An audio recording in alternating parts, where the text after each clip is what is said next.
Avenue Q is a musical which includes humans and puppets playing the same part. So when I go to speak, so does he. Only if you remember the words. It may seem strange at first, but after a while, you just see one character. Close up on me. That's it. Look at me, the handsome one. Forget about the tall, skinny freak. Avenue Q is an award-winning musical. Wow, really it is? Yeah. It won 3 Tony Awards for Best Musical. Ooh! For Best Score. Ah! And for Best Book. Oh. It ran on the West End for 5 years and was nominated for an Olivier Award for Best New Musical. But we didn't win. Nope.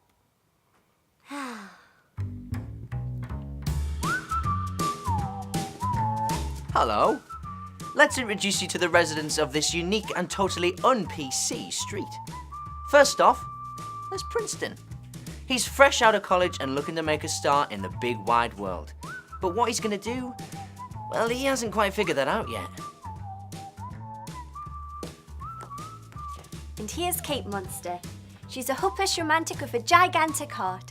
She's a kindergarten teaching assistant with big dreams, but she's not an egghead.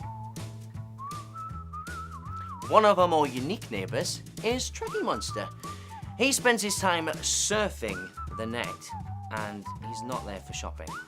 Trekkie believes that the internet's only good for one thing, and that's adult recreation.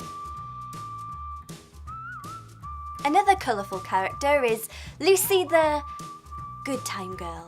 She's a bit of a hellraiser and enjoys the company of men. Lots and lots and lots of men. You'd probably find her hiding behind a sofa from Angry Wives and Girlfriends.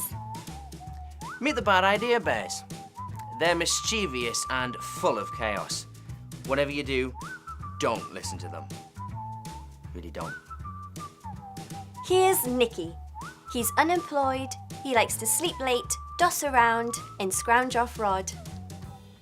This is Rod, a straight Republican who knows an awful lot about Judy Garland and show tunes for a straight gay. I mean, guy. Straight guy. Yeah. And finally, there's Mrs. T. She's moralising, lecturing, crabby. Oh, but she does like children. There are also humans who live on the street as well. But don't take our word for it. Book your tickets now and come and meet the neighbours of Avenue Q.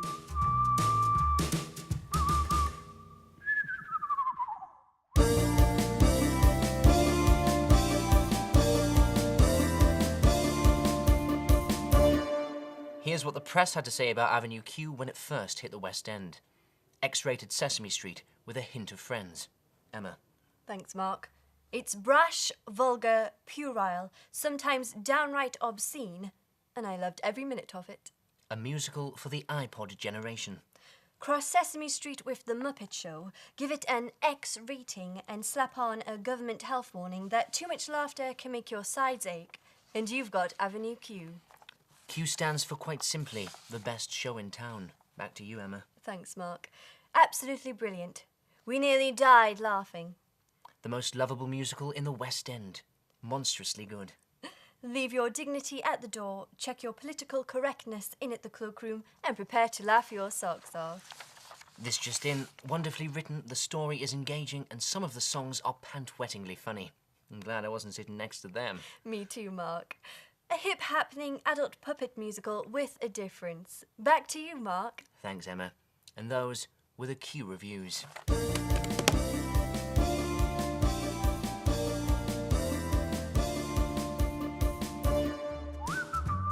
It's packed full of laugh-out-loud songs such as, "If You Were Gay, I'm Not Wearing Underwear Today." That's the song title. Oh. Everyone's a little bit racist, and the internet is for porn. Which brings us on to content. If you're an adult with a great sense of humor, then Avenue Q will be right up your street. Is it suitable for kids? Now, that's where it gets fuzzy. If you've got a teenager who's mature enough to see a musical about sex, drinking, and surfing the internet for porn, then Avenue Q will be great for them too. Only you can decide. So there's a few fun facts about this fantastic musical. So what are you waiting for? Get your tickets now and meet the neighbors on Avenue Q.